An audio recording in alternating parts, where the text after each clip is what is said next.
You say that Islam is a complete system, but we're in this world nowadays where Islam runs completely in its entirety.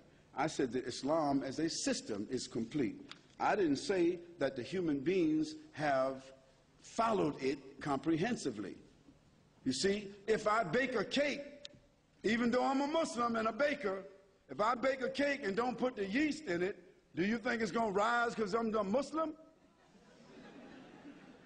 So if the Muslims right now are not applying Islam, then they ain't got no yeast.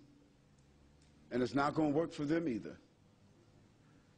But if the Muslims apply what God set up as a system, God says in the Quran, Inna ad-deena inda Allahi al-Islam. Verily, the system in front of God that's acceptable to God is Islam, submission to His will. If men serve God the way God has ordered them to serve Him, you don't think that man will get what he's supposed to get? I mean, some of us now have automobiles that have, what are those systems they got in the automobiles now? What do they call them? Navigation systems. A navigation system that you can interchange with different software that'll tell you from a satellite where you are, talk to you all the way into your driveway. A navigation system created by human beings. And you don't think that God, who created the heavens and earth and created human beings, is able to navigate them? Yes, whoever follows God's navigation, whoever follows God's guidance, whoever follows God's scripture, whoever follows God's messenger will also find God's guidance in the system of life that He has created for human beings. And who is best to guide the human beings other than the one that created them? That's the last question.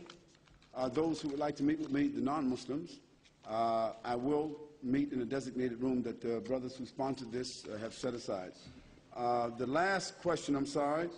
Oh, personal questions and answers for reverts after the lecture, doors beside the canteen on the right-hand side.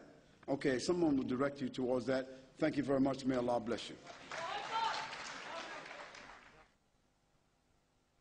What is the purpose of life?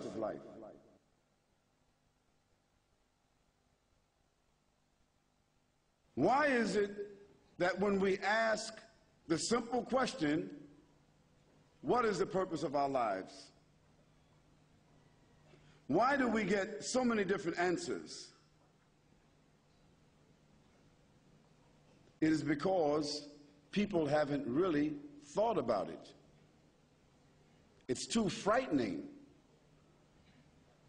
Not the question itself is frightening, but what's frightening is that if we answer it clearly, it may change our lives indelibly, and we are afraid of change.